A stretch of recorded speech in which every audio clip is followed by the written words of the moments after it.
Afternoon, everybody. It is a little after 5 o'clock on a Wednesday. It's the 3rd of March. And here we are. We're still fighting a battle. Civil rights are still being displaced. We still have a lot of work to do. And so we're going to sit around and have a cup of Joe. Let's talk about it. Let's come up with a plan. Let's start showing up, maybe executing this plan.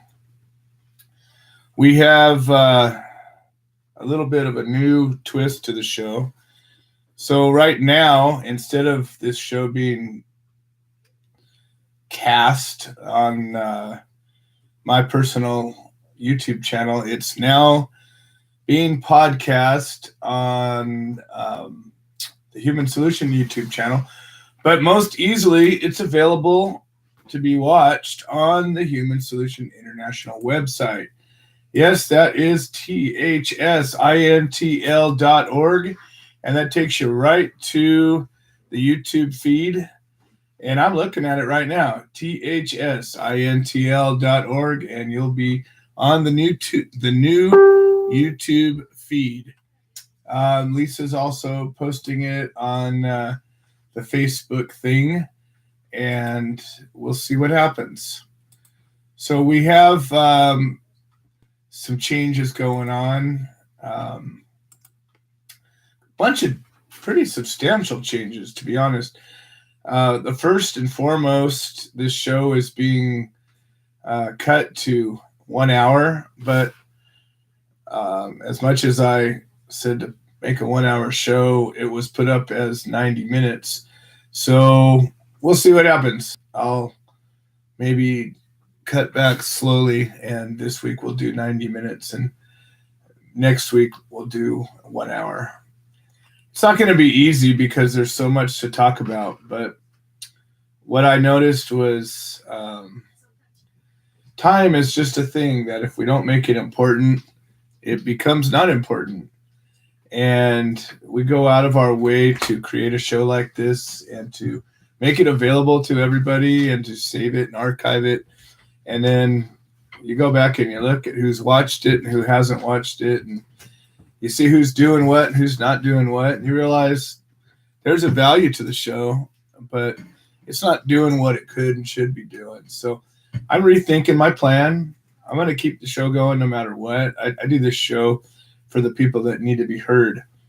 I do this show not to have another conversation with the choir. I love my choir. Got a great choir. But that's not why I do this show. I do this show to give a voice to people who need a voice. I give a show so that Craig Cecil can talk to the community every week when he wants to. I do the show so a defendant who feels that they don't have anywhere to go, that they don't have any hope, that they need help, that they have a way to reach out to people. That's why I do this show. I do the show so that once in a while when an inspired activist comes up and they feel like they're actually making a difference, they have a way to connect to a broader community. So as much as my expectations are huge and for most people would probably say unreachable, for many, many, many people, the things that we accomplish on this show are tremendous and certainly worthy of doing. So assume that it's going to be 90 minutes today, and maybe next week we'll go down to an hour. We'll see how it goes. You know, if the show is inspired and inspiring, we'll take it where we can. I have a lot of latitude with the way that this show is being broadcast and podcast. I have the ability to make it go longer if I want to. So as many of you know, about a week ago or so, I took a pretty big lump on my head. And last show was a little wonky because it was literally hours after that had happened. And, I taped myself up, threw a hat on, and just kept going. And I went on for about 2 days after the injury, and I just kept going. I was like, I'm not going to let this thing stop me. And I had everybody yelling and screaming at me, you got to go to the hospital and go get looked at and go get stitches and go get all these things. And I'm like, you know what? I'm fine. I know when I'm hurt. I know when I'm sick. And then after about 2 days, I worked in the morning, actually was out there shoveling, and got a little tired in the afternoon. And I said, I'm just going to lay down for a minute. And I woke up several hours later, and all of a sudden I realized that I needed to rest. So I threw up a white flag and I surrendered. I said, you know what? I'm just going to let my body have a chance to heal. Let nature take its course, and I'm gonna back it down a little bit. And all of a sudden, for the next almost 4 or 5 days, I was tired as could be, tired like I was sick. Wasn't sick, didn't have a fever, didn't have any other sick symptoms, but I was just beat to hell because I had powered through so many times for so long. Only today am I starting to feel like I'm getting my strength back. And I'm taking it easy now. So in the course of all this, when I surrendered, I realized that I need to be serious about myself and my health if I'm going to be any good to anybody. I've built a business that people rely on, and I have this activist organization that people rely on. And as much as I know it would continue on in some way if I was to not be here, I don't think it would do what it could do without me the way that it is right now. So at this moment, I consider myself to be in a very important part of all of these things. And, we have to allocate our time. We have to decide what's important. We have to prioritize ourselves and the time that we have. So normally I go on and I rant and ramble along about a lot of things. And today I'm going to keep that to kind of a short thing. Well, I don't know if I'm even capable of that anymore, but one thing I want to bring out is that over the last year, 6 months or so for sure, since the last election and probably the year prior to that, I've set some strong intentions about this organization and what I want to see happen. And I've talked about this many times. We've had a really large organization at one time, and all these rock star activists and all these people that were just so amazing and did so many amazing things. And the truth is, we did a lot of good work. We did a lot of good work for a lot of good people. But what happens when you bring a lot of rock stars to an arena? Eventually, the band breaks up. Eventually, one person gets a little bigger than the other one and the next one, and you stop being a team. You stop being a group of people that are working together for a common goal, and instead you become whatever. I don't know what we became. And so for the past 2-3 years, our focus has not been, let's get big, let's gather all these people together. Our focus has been, let's find a few good people. Let's train a few good people. Let's find a few willing people that are willing to actually get in and carry some mud, push a wheelbarrow, dig a hole, climb up a tree, cut a branch, do those things that are needed to be done to make things happen. There's the 80-20 rule. 20% of the effort gets 80% of the work done. It's just how things tend to be. And it seems that we've gathered together a really good 20% team. We have an amazing new type of growth. Rather than explosive growth in numbers, we've picked up an incredible number of people that are passionate about making change. And they're not a huge number, but they're a lot of couples. We talked about it, and it's not that you have to be a couple to be powerful. There's plenty of single individuals out there doing amazing work. The power of one. We talk about it all the time. But you want to know what's bigger than the power of one? The power of two. Because two people can watch each other's back. Two people can carry something much more complicated than one person can. That thing that's big and bulky, not too heavy, but it's big and bulky, and one person really can't manage it too good. but you get another person on the line and up the stairs you go. And we have a huge number of couple teams now. And I'm watching where and how we're growing so strongly. It's coming out of these couple teams. So we've got Glenn and Peggy in Ohio. And at the same time that they're fighting their case in Ohio, a criminal case, they're helping other people. They're being great activists. And they're doing a great job holding that torch, holding the beacon, the Creative Care Beacon chapter. And then we have Pete and Helen Yapel. Talk about a powerhouse couple. These two are, each one of them carries enough energy for two of most people.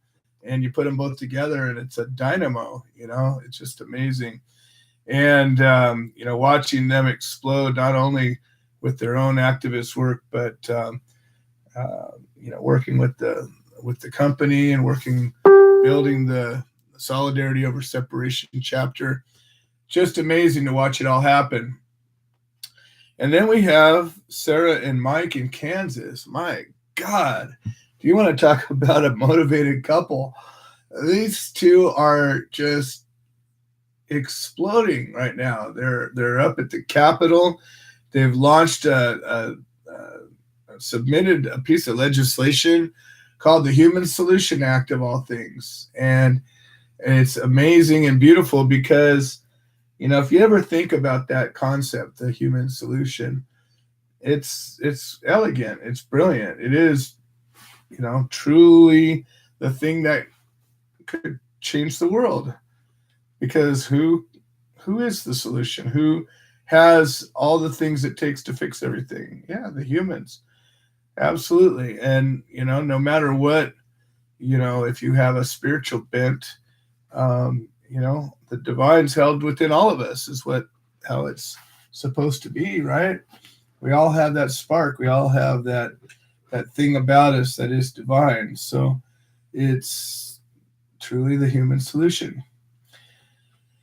And it looks like we may be even putting together a law enforcement training program that comes out of these guys.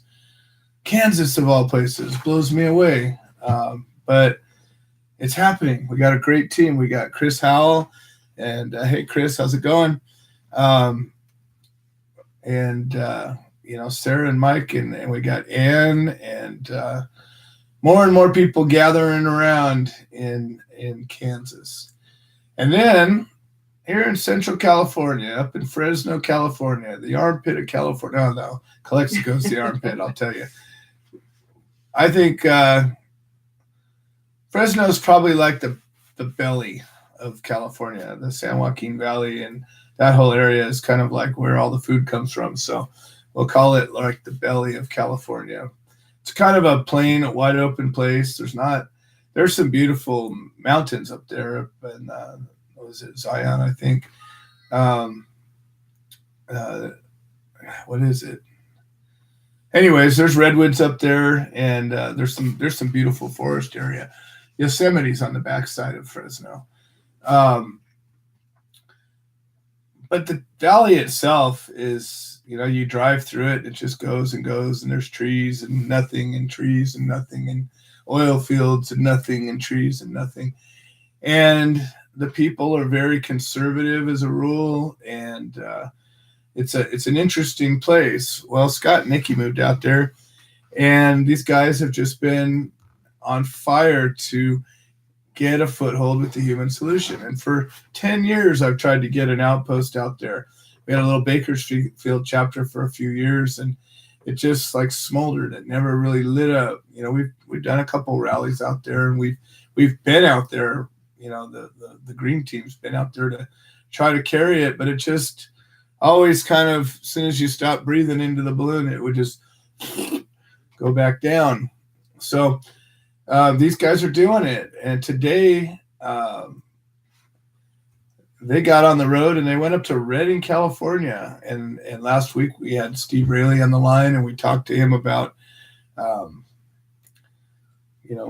doing court support at his federal hearing. And I think they're They're going to tell us about what happened a little bit later on today.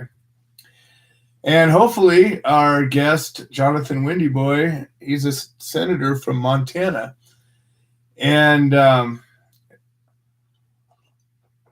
over the last year, about a year and a half ago, we decided to open up our mission from simply cannabis causes to include disabled folks' causes. And then 6 months or so ago, we opened our mission up yet again to include veterans' causes. And then a few months ago, we opened up our mission to include Native American causes. And the reason I wanted to do that was because there's just so many pot groups out there. And the term pot group, unfortunately, just kind of has a stink on it. There aren't a lot of pot groups that really do anything that's of much value. I mean, there's a lot of pot groups trying to pass some kind of law and whatever. We've talked about that. That's not why we're here. You know, our group is a civil rights group. We've talked about that over and over again. We're a civil rights group. We're supporting liberty. We're supporting equal protection of the law. We're protecting equal rights for all of us. Every single person should have the same equal rights. It's simple. It doesn't seem like it's a complicated thing, but go out there in the world and watch it be applied. And even though the law says it's that way, really, go out there, be unlike some of the others, and see how you get treated. See how it works.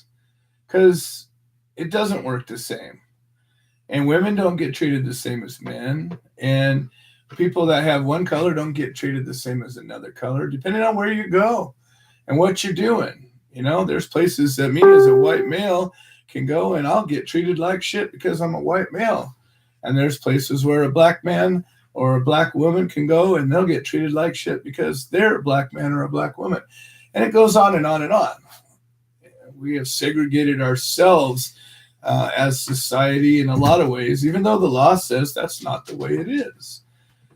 And there's all kinds of glass ceilings and there's all kinds of lacks of opportunity. And, you know, one of the disparities of people are the difference between felons and non-felons. And it's being addressed a little bit in California with our social equity programs, which are largely bullshit, but it's something, you know. And we talk all the time about the difference between baby steps and their value and actually making some real substantial change. Well, as you know, or if you don't know, the human solution is about that real and substantial change. We're not about passing some law that lets some people have a license to do some things. We're not about that at all. I think that's bullshit. I think that that's not the way to go. And that's just what I think. But I happen to start a 501c3 nonprofit organization, and I got a whole bunch of people that stand with me that agree. So I'm entitled to that opinion. And if you think that some people should have a right to do things that other people don't have a right, please come on the show and tell me how and why. I keep asking for that. Nobody shows up. So until you do, I'm going to consider my opinion valid. And if somebody can come up and explain in a practical, articulate, logical way that no, actually, not everybody should have access to pot. Not everybody should be able to grow as much as they want. Not everybody should be able to make their own medicine. And not everybody should be able to sell it the way they want to. Not everybody should be able to drive with it, transport it, do those things. And tell me why. If you can do it, I'll change my opinion just like that right there. And I will modify our mission, as I've been known to do if something can bring to light the truth. But in my opinion, the truth is simple. Equal rights for all. Life, liberty, pursuit of happiness. We all get it.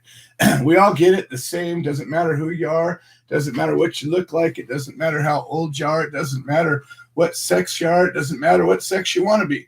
None of those things have anything to do with it. It doesn't matter what proclivities, what religions, what ethnic background. I don't give a damn about it.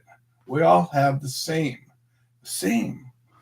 And if what makes me happy is to grow a plant that doesn't hurt anybody anywhere and I want to grow a lot of them. I want to grow 10,000 of them. What the hell does anybody care? And why should the law get in my way? And why should the law regulate this plant different than all the others? Why should the law say this plant should be taxed way more than everything else? Explain it to me why. If it's just to appease the government, then I say, go fuck yourself. Because why are we appeasing the government? What's the government going to do for us? As we get taxed and taxed and taxed into oblivion, what's it doing for us? How's it helping? Look around. I don't see anything the government's done for me. And I don't want the government doing anything for me. I'm not asking for anything from the government. So, that's my point of view. This is my show, and I welcome you to bring on your point of view. Share your thoughts if you think something different, especially I don't necessarily want to acquire a show. I don't want a bunch of people calling and saying, I agree with you. I want to hear something new, something different, something a little unique.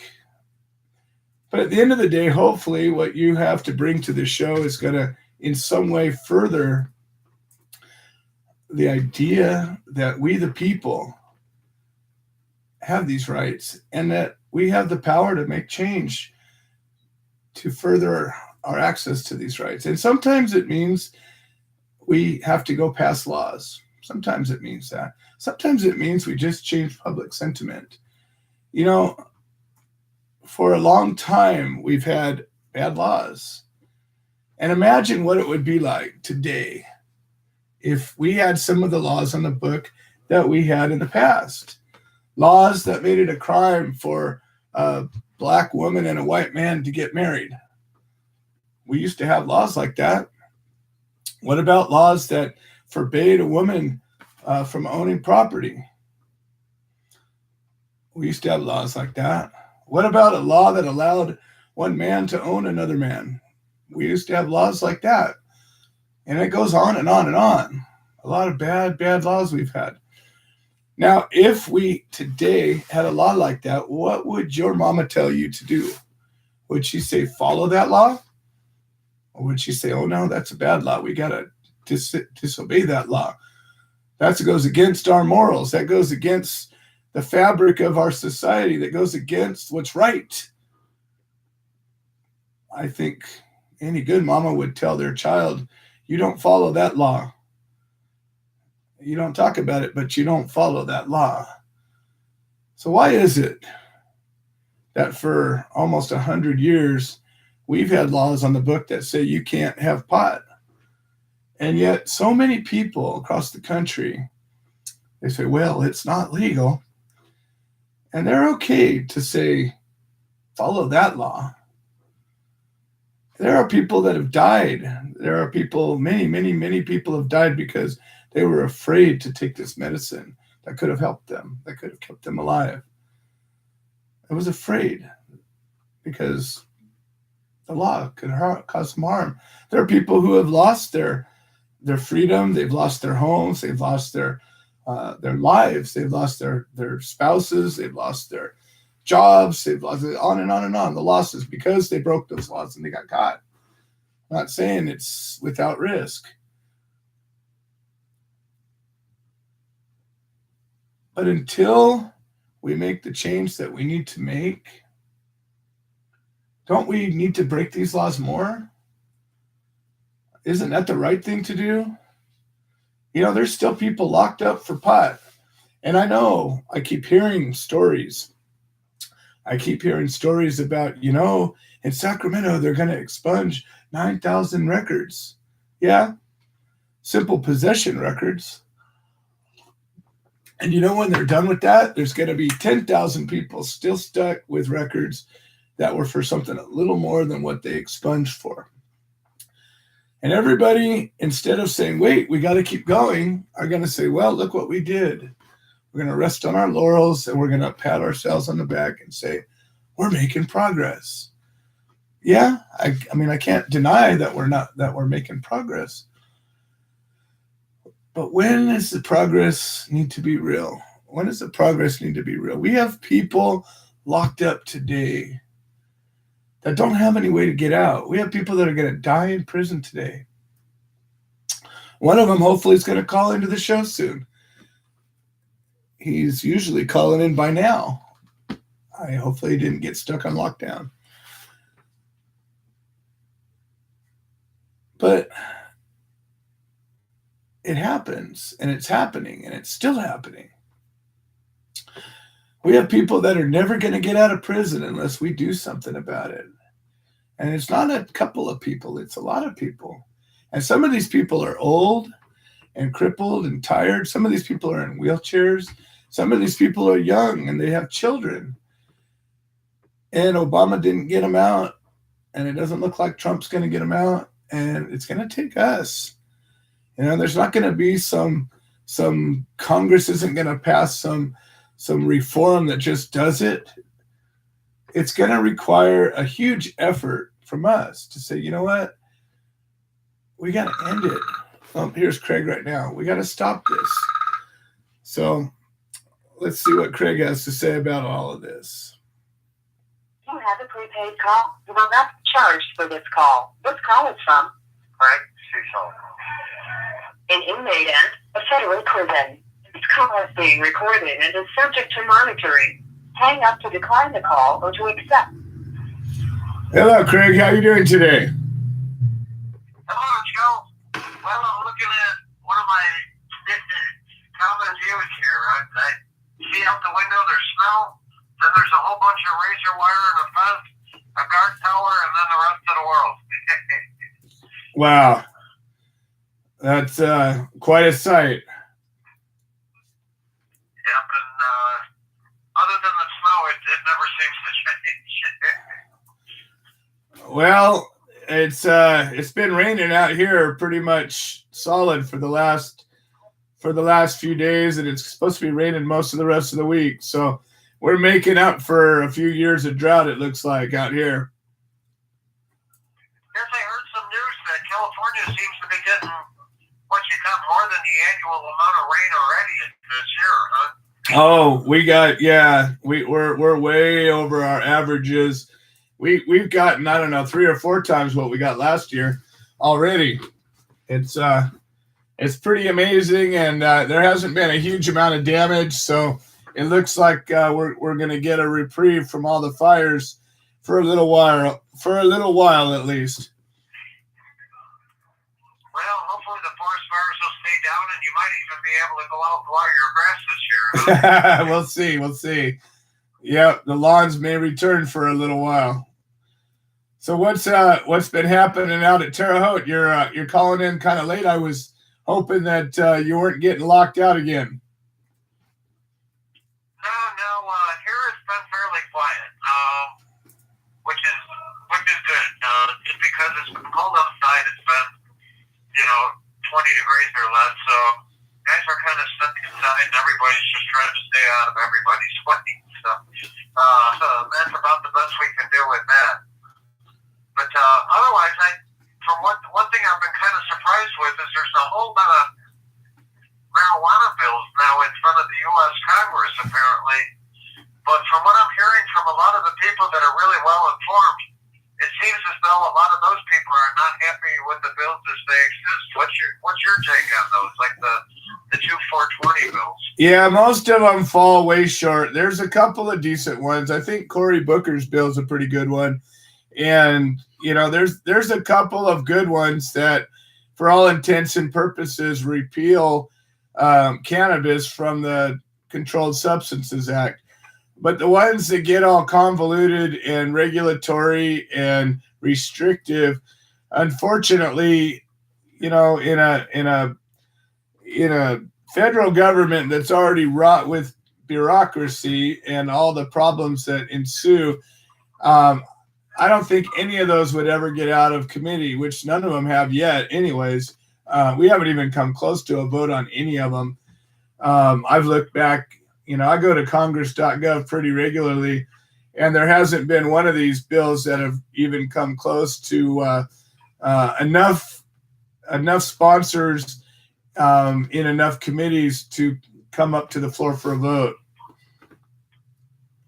I'm surprised nobody's been able to advance it in a committee when, more and more the states are moving forward, and so many of these people represent states that, would like to allow their marijuana businesses to do banking, in regular banks, and, buy regular insurance, and do all the things that a normal business does. Well, I think what happens is when you start peeling the onion back, you start finding a lobbyist underneath the corners, and you start seeing the big lobby organizations, the big money that is holding all of the legislation hostage one way or another. I think that's what you're going to find out is behind it. And I think that unfortunately, like in California, where we passed a law that benefited only a handful of pretty wealthy people as a rule, and taxed most normal people out of the ability to get good medicine. I think that's what's going to happen. I think that, you have some big money that's poised to enter into the market, and they want to hold everybody else back and put a little crack in the door that's going to let them in and keep everybody else out. And that's unfortunately what I see, and that's why I advocate for the entire opposite. I say blow the damn wall down and let everybody in and let the market figure itself out. It's a safe substance. There isn't any way that anybody's going to die from whatever happens, and let there be a little chaos for a moment, that it's good for the market.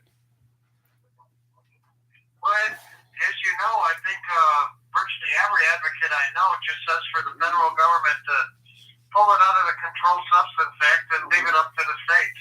If you have to, do it, with some sort of transitional time period, but just... This call is from a federal prison. The federal government needs to get out of it, like they're pretty much out of alcohol, except for, a few regulations and even gambling. And, allow that to be the states, allow that to be the experts to control that. Well, I agree. And I think that is, that's what several of the bills would propose. Dana Rohrabacher's bill that was stuck in committee for almost 6 years. That's exactly what it said. And it was probably the best written bill that I'd seen. It was 5 lines. It was not 100 pages, not 1,000 pages. It was 5 lines, 1 paragraph. And it said in those simple words, let the states figure out what they want to do, and that'll be the law of the land. And this is something that has always and should have always remained a states' right issue, not a federal issue for any reason. Right. One push I've seen is a bunch of the groups that are behind criminal justice reform. It seems like they're bantering around, a few issues that they've been talking about for years in terms of changing mandatory minimum sentencing and that. But they all seem to be coalescing around, let's let federal government get out of marijuana. So, there's some support, and as I've talked with you before, a lot of people seem to be following a racial angle on it, which I actually don't like that, because I think it makes us have to prove more than, what we need to prove, that, makes us have to prove that there's some sort of racial bias in it. But yeah. I think, the biggest push for marijuana ought to be people want to smoke marijuana. That's that. Exactly. And, it's interesting. I spoke with a black woman yesterday or a couple of days ago, and she has a women's organization. And, she was talking about all of these people she knows and how much support she's getting. And, I tried to broach that topic. We were talking about criminal justice reform. And of course the black male got brought up, and I said, what if we were to go past all that though? What if we were to just fix the problem and let it be fixed all the way across the board? And all the black men would benefit from it, but so would everybody else that got sucked into it. And, she didn't have a problem with it. And I'm actually, my wife brought it to my attention that I should think about, raising the bar with her. She wants to do some business with me, and I'm going to see what I can do to bring her organization specifically to help you and Michael Thompson, as you're two of the inmates that I've spent a lot of time with, as just two specific cases. Michael Thompson happens to be a black man. You happen to be a white man. Doesn't matter to me one way or the other. Go ahead. Sorry about that. The only advantage I see to a racial angle is that the media seems to like anything that has a racial aspect to it. You know, if you can say that, you know, that somehow it's discriminatory, somehow, you know, the government's discriminatory, all that, you pull in a lot of that media that loves to follow racial issues. Well, you know, as we've seen with the police and racial issues and so many others, that maybe that's what we need to get, you know, the big media to follow marijuana. You know, let these people run with, you know, why are, you know, people of color or whatever, you know, why are there so many of those being arrested for different marijuana related offenses? I mean, if it works, let's do it. Oh, I agree, and it doesn't, you know, diminish that problem being that problem. I'm not even, you know, implying that that's not a gigantic problem. You know, I try to keep where we're standing, you know, on the highest moral ground, in that what's wrong is wrong, and it's wrong across the board to everybody that touches it. And you know, I hate watering things down or throwing a little extra fuel on the fire. But from your point of view, I understand if it makes it work, if it gets some people engaged and involved, then, you know, why wouldn't you do it? And you know, I advocate for by whatever means it takes. You know, let's give it a whirl. I have no problem, you know, exploiting that, as long as it doesn't keep somebody else, you know, from being able to benefit as well. You know, and part of this whole thing is when you get a hype, and unfortunately, I hate to say it's a hype, because it's a centuries old problem, and it's not just a hype; it's a real centuries old, deep seated problem.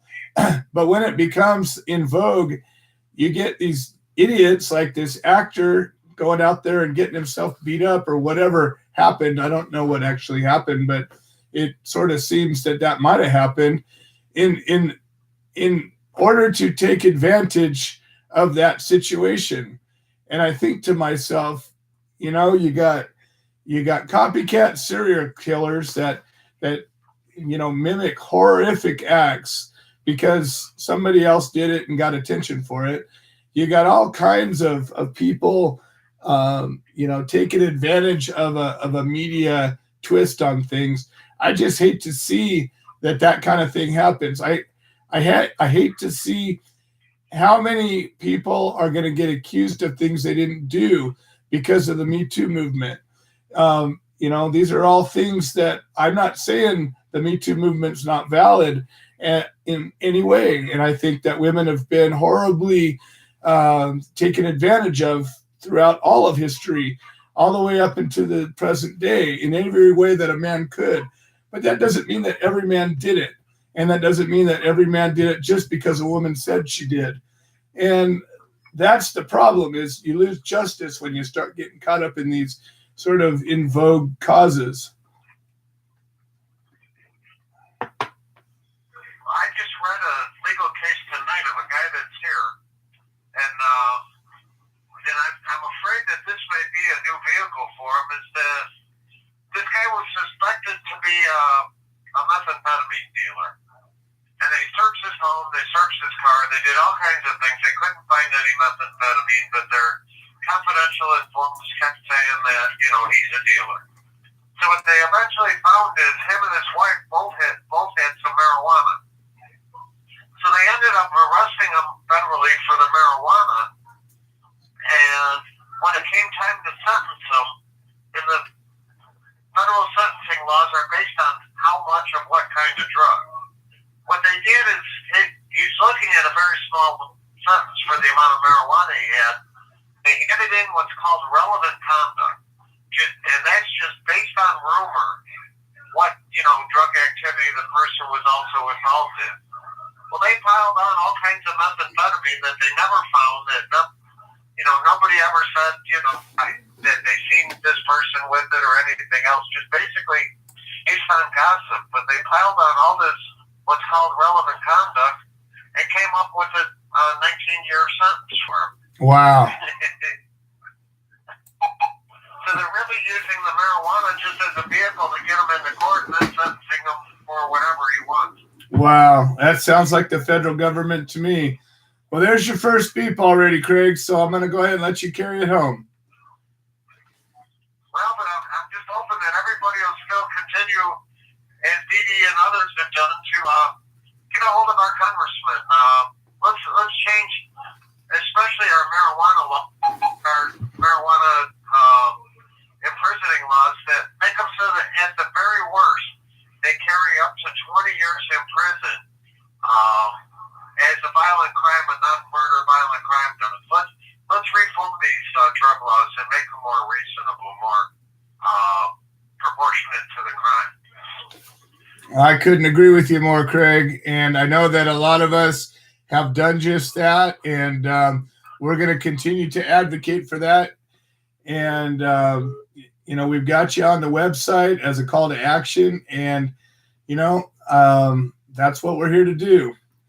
All right. So we got Scott and Nikki. They need to jump on the line here so they can get on the road. And we haven't heard yet from Jonathan Windy Boy, who's supposed to be our guest today. And my concern is maybe he didn't have the right contact information for the show. I don't know. I'm hoping that Sergio, who coordinated this whole thing, got everything that he needed. So we'll see what happens. Anyways, here's Scott and Nikki, chapter coordinators from the Rock and Fire chapter of Central California. Scott and Nikki, welcome to the show. How are you guys doing? Yes, okay. Scott Farber here, and we're out here, table here with Doc Allen, and Donna's here, Frank, and Scott and Nikki. Yay! Hey, Hi, guys. How's it going? how you guys doing? Doing fantastic. Yeah, That's fun. Have a meet with Tom and Donna and Frank. Yes. I'm glad you guys were finally able to meet. and the doctor, And Dr. Dr. Allen. Al. Excellent. Excellent. So we showed for the court support this morning. It was cold, rainy, and all that good stuff. It's beautiful now outside.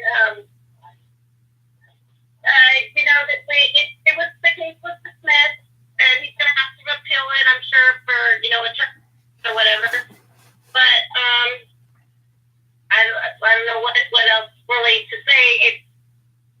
It was a dismissed case, but Yeah, he was representing himself, so it didn't really go down too well. The judge had said that this case has already been settled in another court, so he was wanting him to bring up something new so the judge could look at. Because it was old, the judge said there's already a ruling.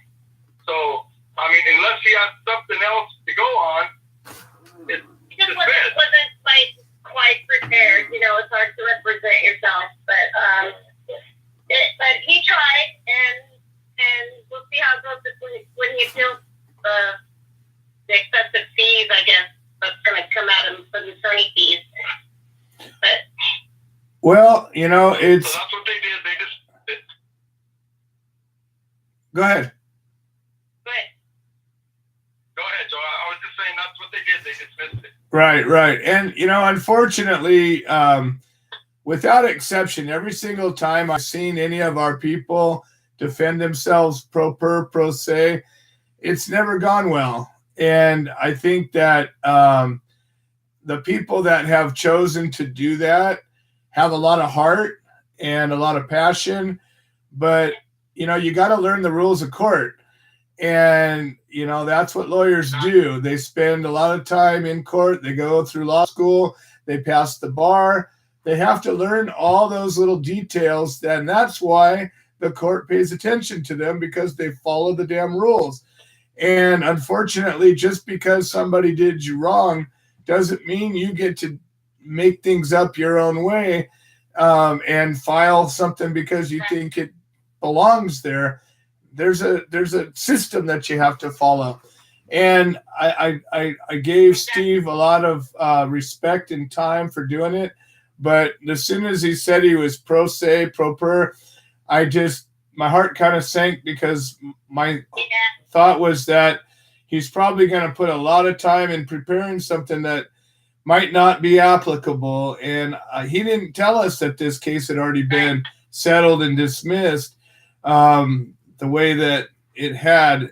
But at the end of the day, even if we do that and fail every time, if more of us did it and failed, it would teach more of us how to do it, and more people would start to be successful. So I salute Steve and you guys for going out there, and I would do it every single time, even if we failed every single time, because we got to stand up and fight. We'll be back for the pill if he needs us. Good. We'll be back. Good. Well, he's a good guy, and I believe he's been wronged, and I think that he was singled out. I don't know what the answer was to fix it, but you know what? If you don't get out there and try, you don't even have a chance. So we're gonna take our hats off to him for getting out there and running up the flagpole, and hopefully we learn something about what to do next time or what not to do next time, and we'll keep on going. But you guys carried our banner and showed the little town of Redding that we're still alive and well, and there's still people out there making a difference. So I wish more of the people that we helped up there would stand up and help out more, but things are what they are, and hopefully maybe it'll what you guys did will be contagious. Yeah, and all we can do is keep on plugging, Joe. Yep, you got it. That is the name of the game. You keep on plugging, and eventually you get there. I mean, we had 5 people with ribbons on in the courtroom, so that looked pretty good, all lined up. So. I love it. And the judge was pretty patient with this because, he was a little long-winded, so he did sit and listen to him. Yeah, he did listen.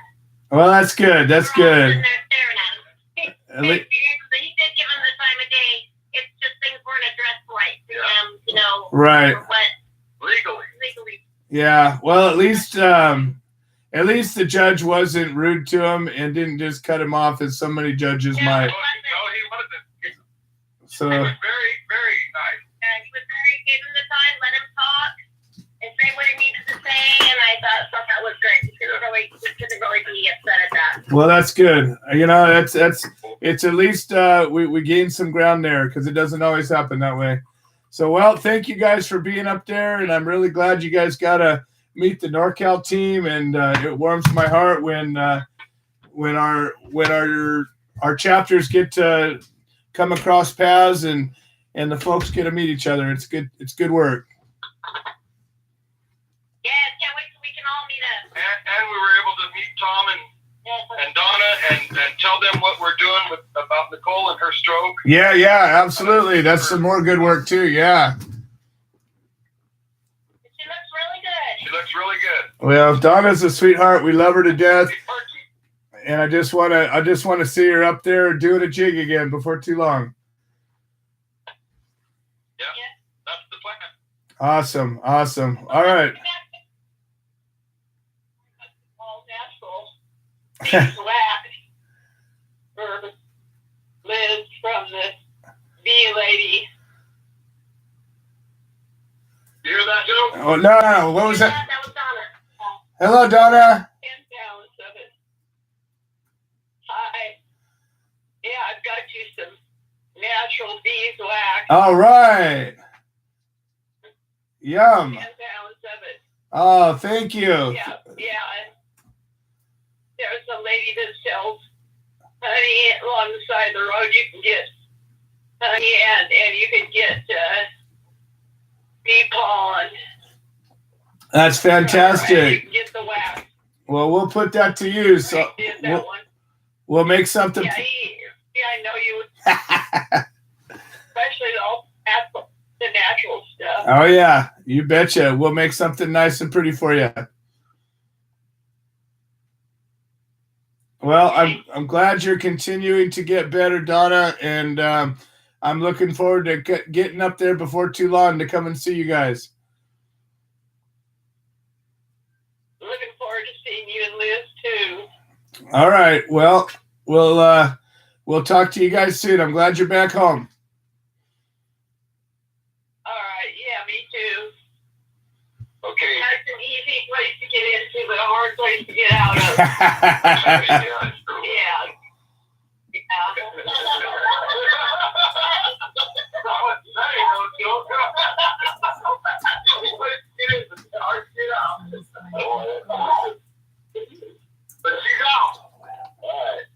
Okay, Joe. Frank Vance here. Dr. Allen. They like to say a little something. Sure. Bring it on. How's it going? Dr. Allen. Hey, Dave. How's it going? How you doing? I'm doing better and better. Doing great, Joe. Excellent. Yeah, that's great. I'm getting ready to go back into the belly of the beast. I heard. Back to Mississippi. Wow. Yeah. So you gonna fight to get your property back?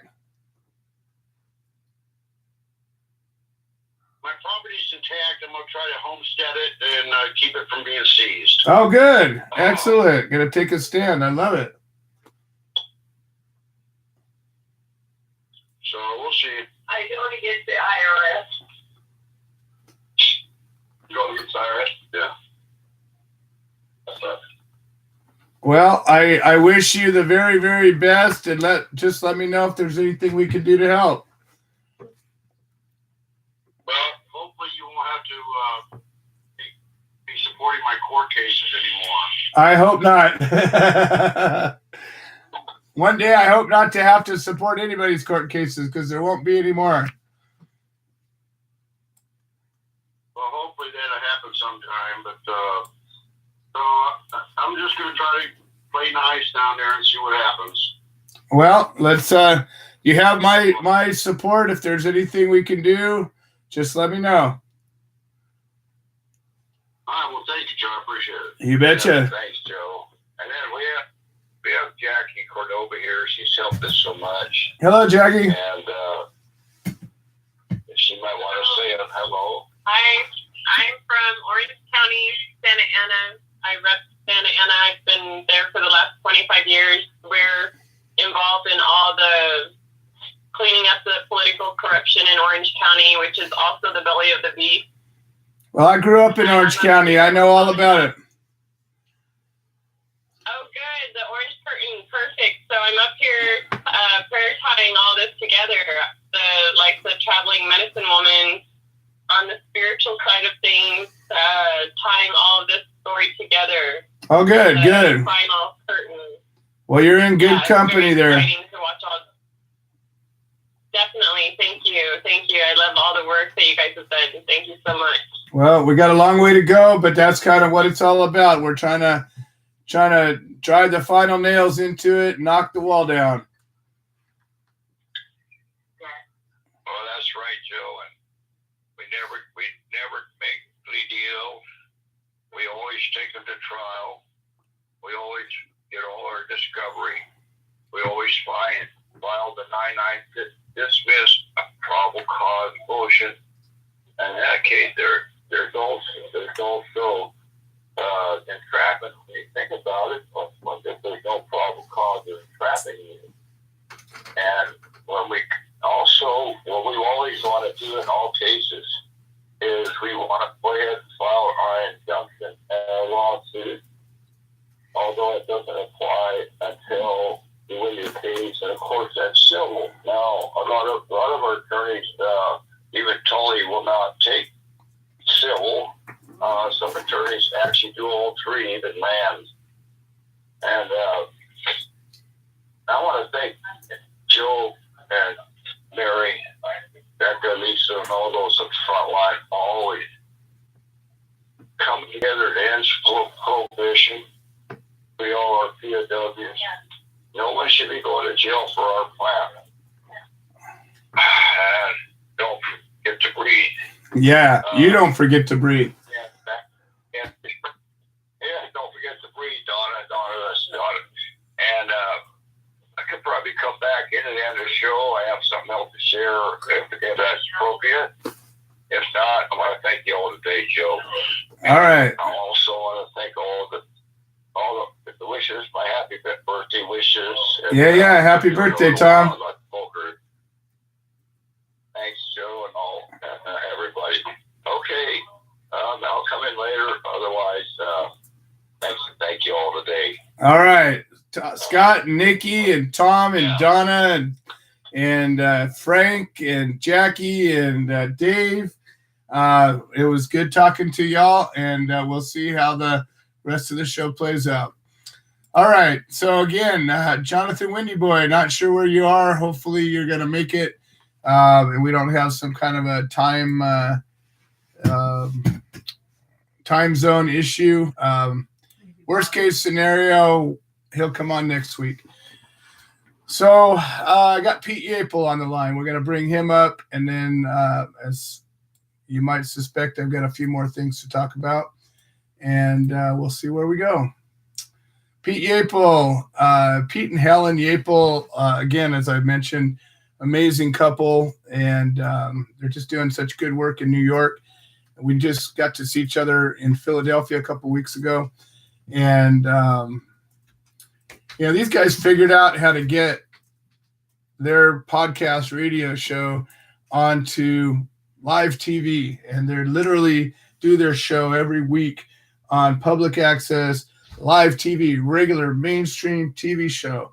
And we still haven't figured out even where our station is out here on the West Coast. But these guys, I think Pete just got nominated for vice president of the organization now. So these guys have not only gone from when I was out there in New York, I don't know, 6 months ago maybe.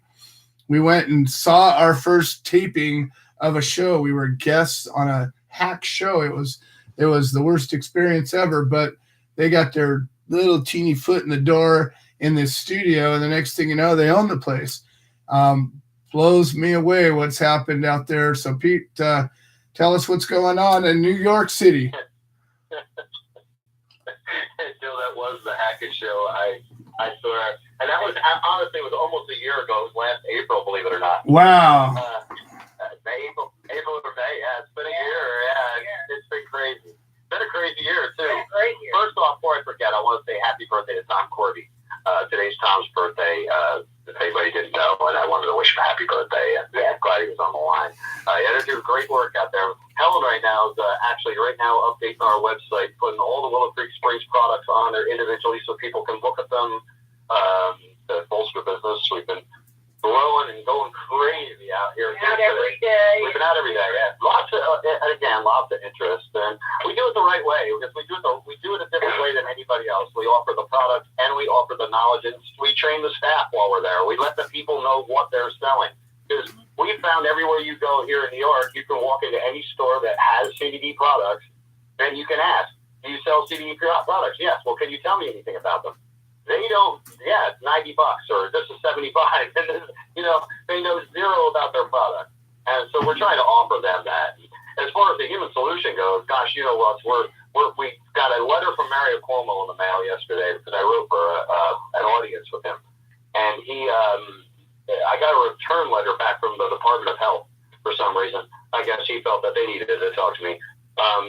Because we said, listen, with all this upcoming talks about legalization here in New York and this, that, and the other thing, you need somebody with cannabis experience involved. I mean, you have zero people on your committee that know anything about cannabis or the plant in general, anything about it. So you need some kind of mind. So can we speak to you? At least just give you our input.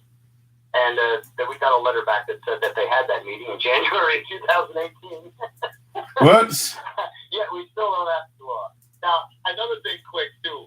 For those in New York, because we talk about legalization, it's the worst word in our home. We hate that word in our home. You walk into my house, it smells like pot. It's supposed to, and it always will. But, we hear this word legalization. Ending prohibition is the only way. New Yorkers got upset really badly the other day when they read the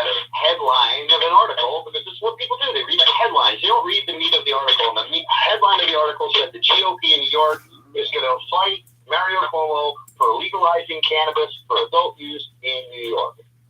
And everybody's up in arms. Oh, yes, we want legalized the cannabis. Read the article. They said, no, we want to decriminalize cannabis.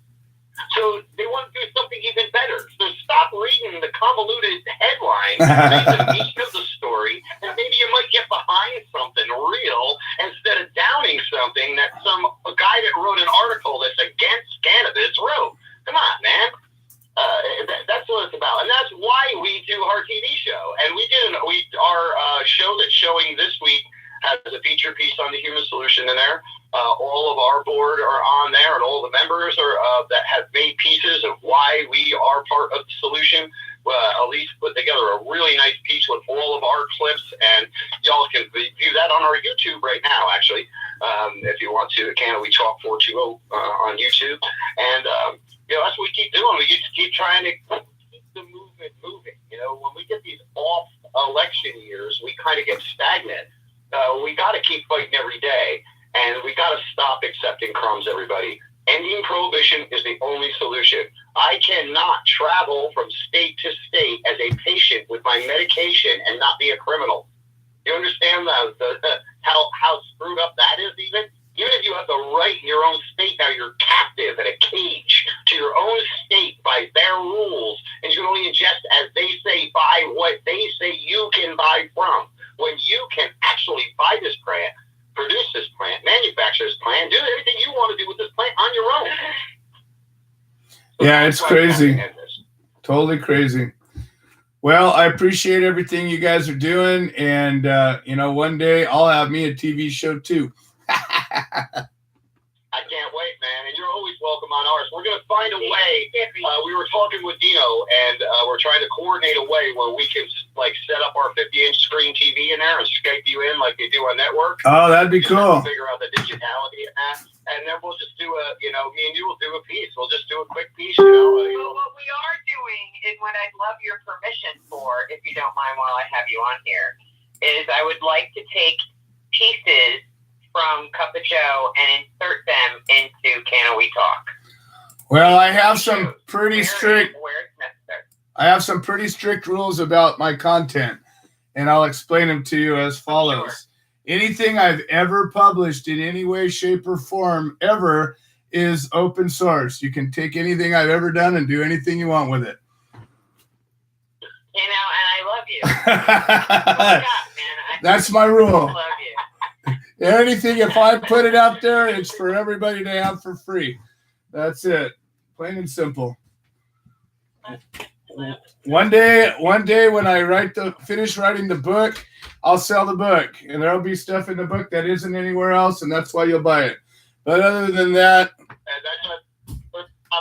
right. As long as you sign it, I'll buy it. I don't care. Oh, you bet. Today she goes, the hell? It goes. She goes. It always just makes things so easy when I go back to what works. She goes, Joe's my twin. Hey, you know what? There's enough stuff out there that doesn't work and works less good. My goal with everything I do is for it to be the very best possible way, whatever it is. And that has to do with not only the ease of doing it, but the quality of doing it and everything about that. So, we only have so many days left to work on this planet, and I'd like to enjoy a few of them while I'm doing it. Luckily, I enjoy my work, so it works out kind of easy. But at the end of the day, I watch people, how many hours a year do we spend looking for our shit because we didn't put it in the right place? How many hours a year do we spend arguing about stupid shit because we didn't bother keeping our heart and our heads in the right place? How many hours a year do we waste, doing things that didn't work because we didn't bother to read the directions or listen to the person who told us? It just goes on and on and on. And I think to myself, well, what if we just did shit the best way? We'd get more time to do the things we want to do, whatever they might be. That's right.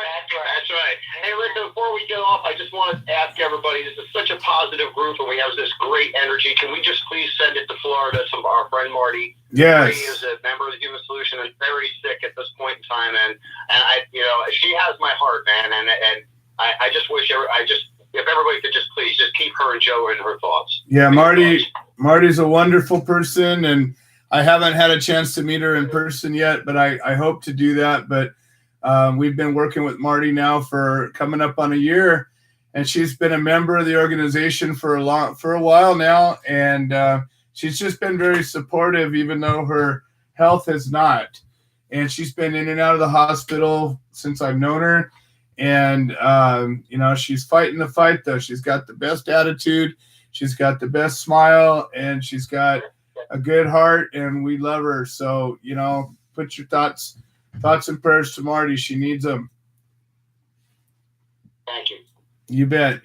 All right, you guys. So, once again, in case somebody wants to jump in and help in New York, how do they reach you?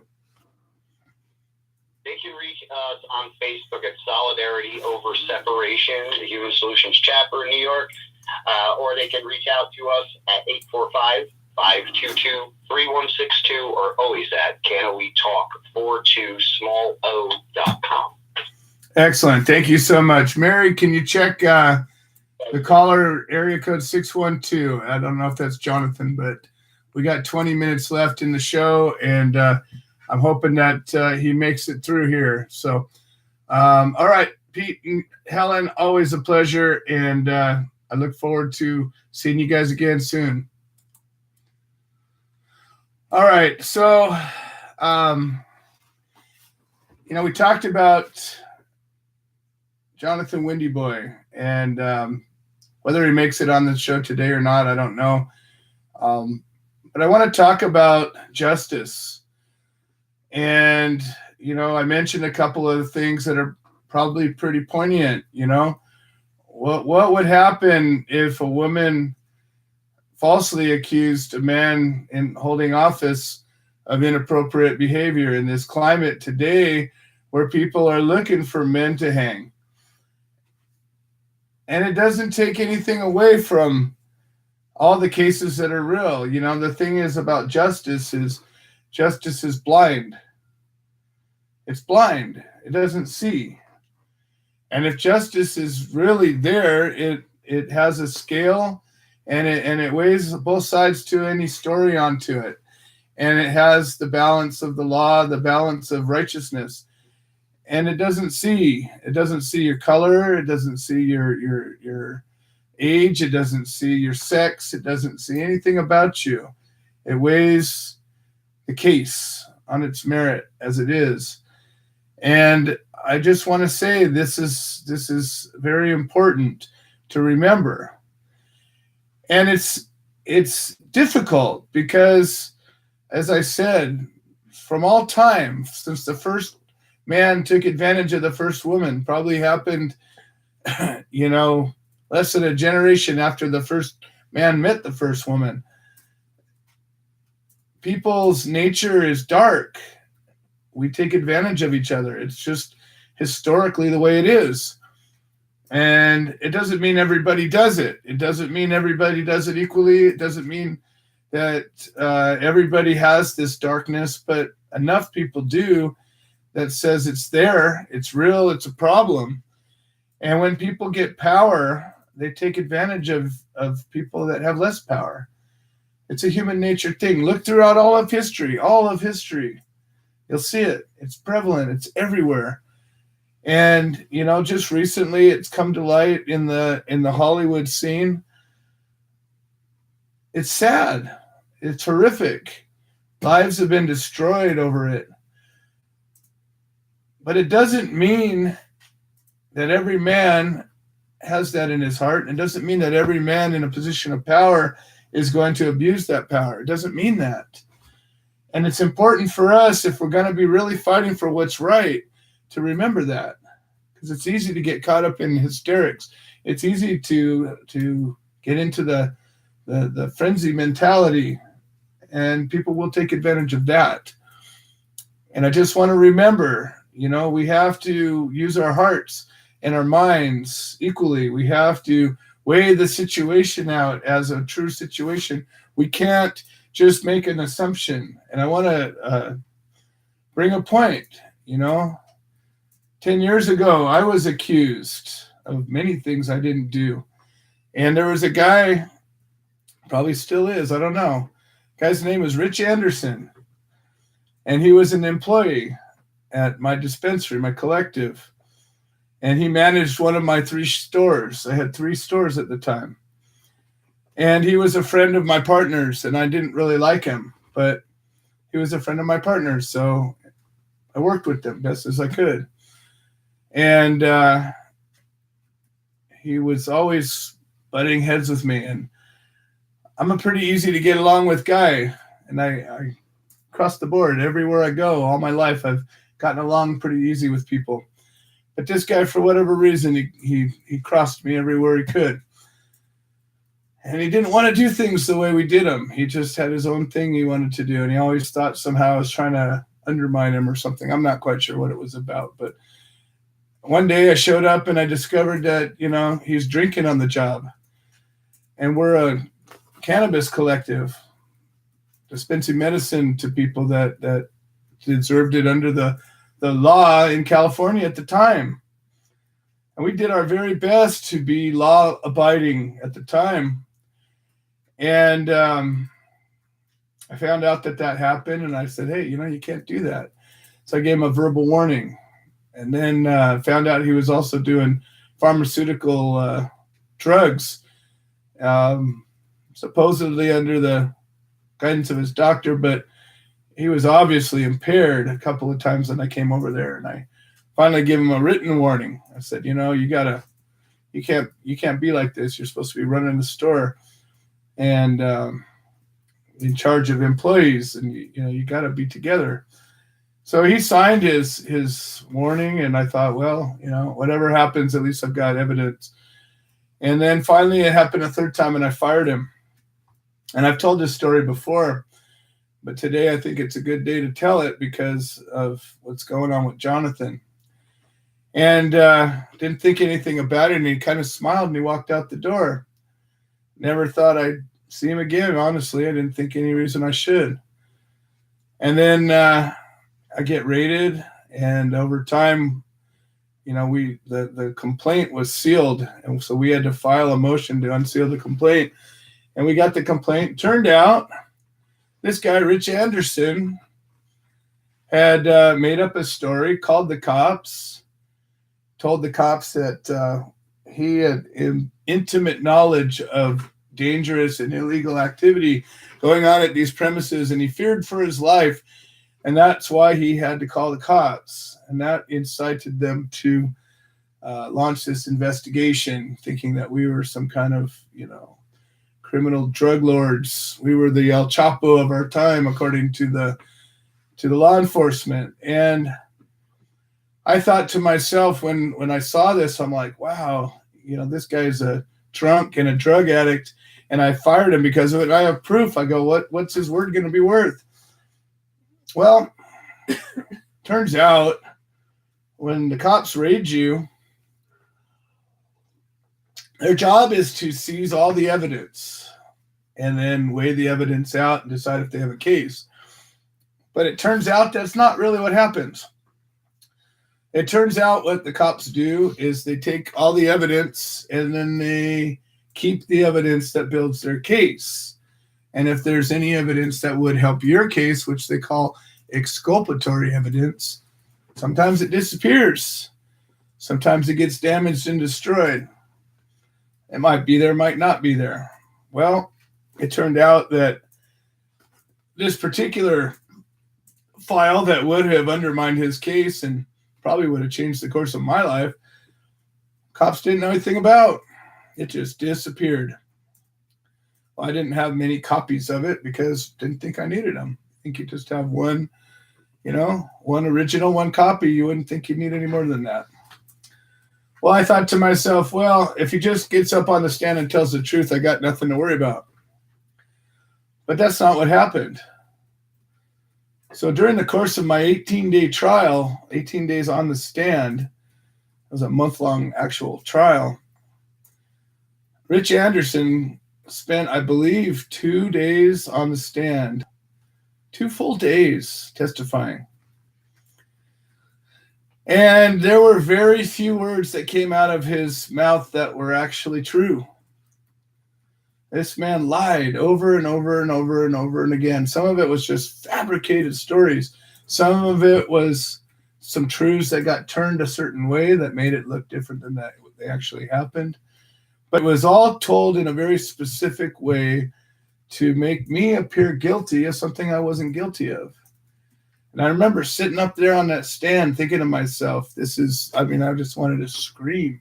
I wanted to jump up there and tear this guy's throat out, but I'm in court.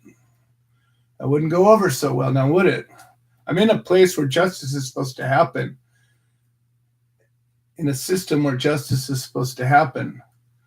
And this was a white man going after a white man. Didn't have anything to do with race.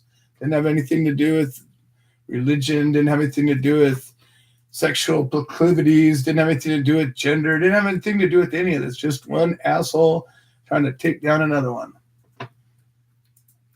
Just personal grudge, a vendetta. That's what started this whole case. And I thought to myself when this happened, man, the power of accusation. And then the second thing that happened was a prominent activist at the time.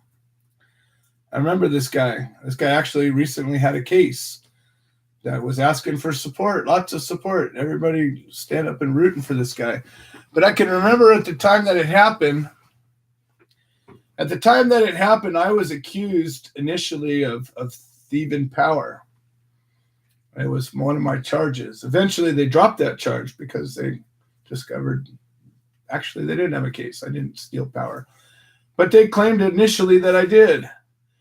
And this activist, I can remember on a public forum when there was discussion about my case and about whether I was worthy of support or not.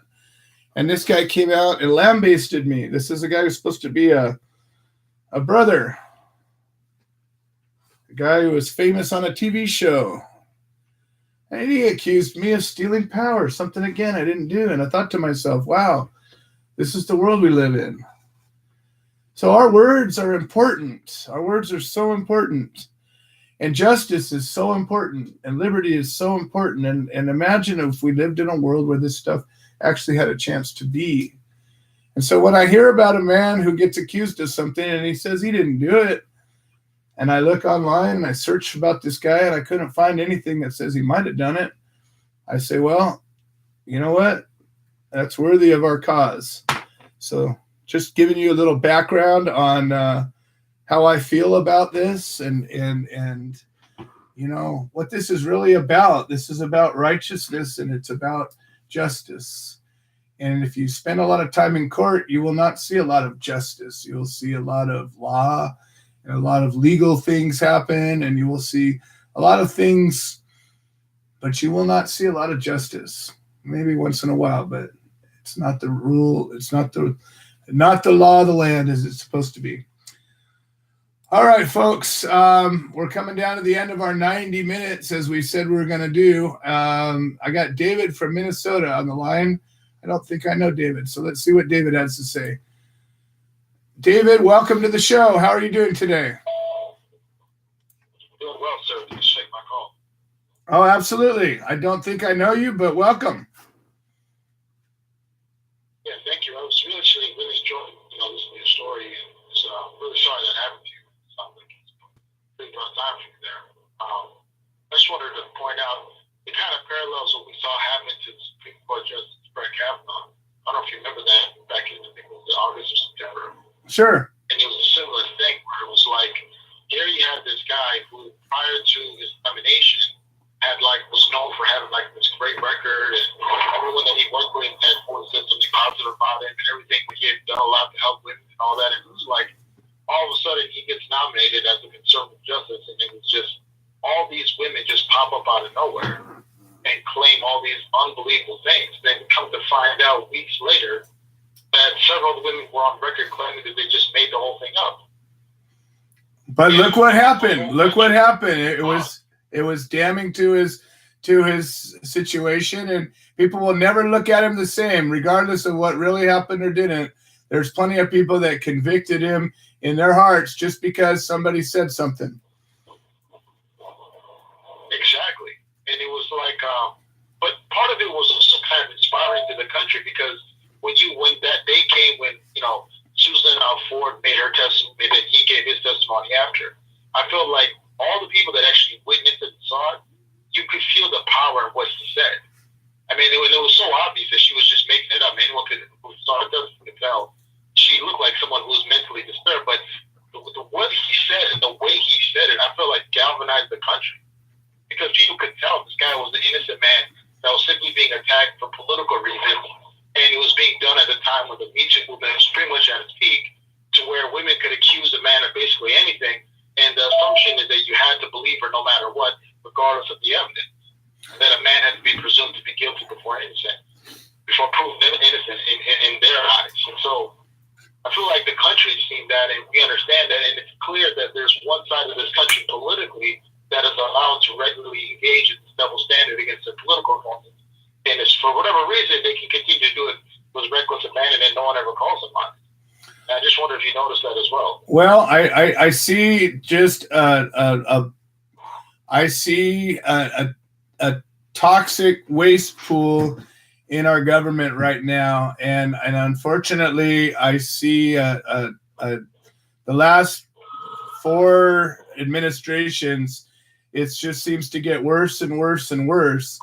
And whatever side seems to have the most power, the other side seems to use everything they have to do what they can to undermine them. And I do see a lot of times it seems that it's on one side more than another, but it also, if we're honest about it, I see it happen on both sides in a pretty horrific way. And I think that what's happened is we've lost touch with our humanity in our government. And I think that the only thing that has happened is the power has become the currency, and it's the only currency, it seems. And it seems that these people are, for lack of a better term, these people have kind of sold their souls for this political world. And it seems that what I'm noticing, and it carries across into the media on both sides as well, is they're willing to do anything to stick their claim, to get their piece. And I think what's happening is there are good people that are in politics, and there are good people trying to get into politics. And I think that this scorched earth, no quarter system of politics that we're in right now is actually keeping good people from being able to participate. Because what happens is every single one of us has some little thing that maybe was an indiscretion or a bad call when they were young, or said something that could have been taken a certain way. There's probably nobody that doesn't have something. And we now live in a world where everything's recorded and everything has got a transcript. And it seems that if you dig hard enough and you spin it just right, you can make anybody look unbelievable. And it seems that now we have this sort of policy of make your own truth up. Just say what you want and find a way to spin it and get enough people to believe it. Say it loud enough and long enough, and it becomes fact. And I think we need to get back to some basics. I think that we need to get back to some core issues and actually start to work to solve problems. Because meanwhile, our problems haven't gotten any better. Isn't that kind of why the Republicans nominated Trump in the first place? I think so. What you were saying there, because I think that it was like they would nominate guys like Mitt Romney or John McCain, and they would try to find like the nicest person possible who was like a voice to them. Right. And you would just see the media would just tear that person apart. Yeah. It would make him out to be the next Hitler. So I feel like Republicans just said, screw it. Instead of looking for a nice guy, let's get a bad guy who's willing to fight the media and is not afraid to do it. And to his credit, you got to give Trump credit. The one thing, even if you disagree with him and don't like him, the man isn't afraid to take on the media. I've never seen a politician have an absolute lack of fear of the media.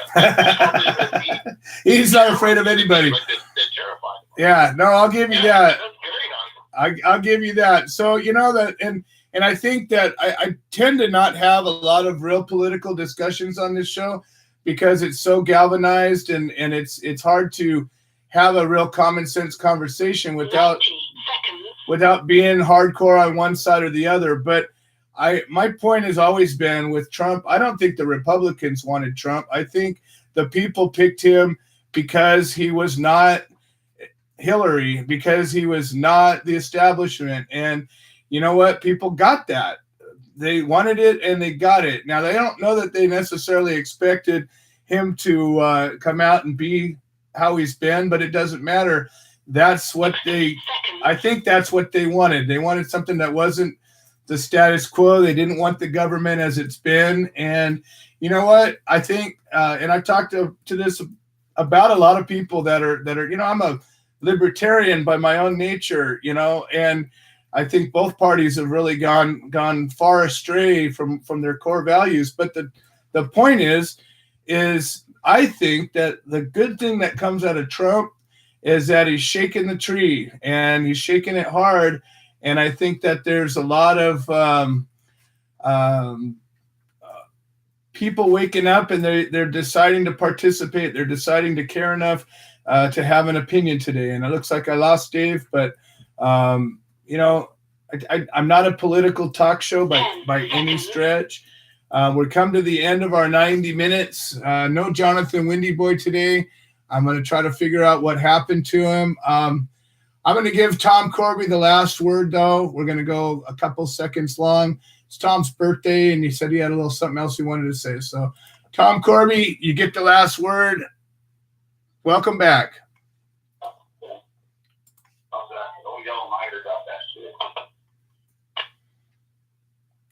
Tom Corby.